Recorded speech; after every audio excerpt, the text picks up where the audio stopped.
এখন শীতকাল, আর শীতকাল হলেই কিন্তু আমরা গ্রাম বাংলায় একটা জিনিস বিশেষ করে নদিয়া জেলাটায় দেখি যে রাত্রেবেলায় বাচ্চারা গান করতে করতে যায় প্রত্যেক বাড়িতে, এবং পরের দিন সকালে যে সমস্ত বাড়িতে গান করেছিল সেখান থেকে চাল ডাল কালেক্ট করে নিয়ে যায়, এবং পৌষ মাসের শেষে তারা খিচুড়ি রান্না করে পুজো ফুজো দেয়।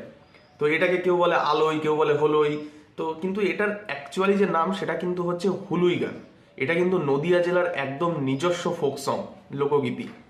তো এটা কিন্তু শুরু হয়েছিল আগেকার দিনে যখন রাখাল বালকরা মাঠে গরু চড়াতে যেত, তখন তারা সারাদিন ধরে মাঠে বসে গান তৈরি করতো কি কি গান করা যায়। তারপরে তারা যখন বিকালবেলা বাড়ি ফিরতো, গরু ফরু সব রেখে দিয়ে তারা খোল করতাল নিয়ে পাড়ার লোকজনকে নিয়ে প্রতি বাড়ি গান গান করতো, এবং যাদের যাদের বাড়ি থেকে গান করতো তাদের বাড়ি থেকে ডাল চাল আলু তেল লবণ সবই সংগ্রহ করতো। এবং এটা কিন্তু সারা পৌষ মাস ধরে চলতো, এবং পৌষ মাসের শেষের দিকে তারা মাঠের মধ্যে একটা বনভোজন করতো ওই সমস্ত সংগ্রহকৃত সমস্ত দ্রব্য দিয়ে, এবং সমস্ত লোকদের আমন্ত্রণও করা হতো। তারপর তারা ওই বনভোজনটা সম্পন্ন করতো। তো এটা কিন্তু আস্তে আস্তে হারিয়ে যাচ্ছে। এটাই কিন্তু কালের নিয়ম, যে যে জিনিসটা পুরনো দিন থেকে চলিত আসছিল সেটা কিন্তু আস্তে আস্তে হারিয়ে যাবে।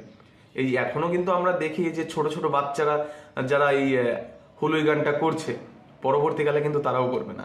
কালের নিয়মে সবই হারিয়ে যাবে।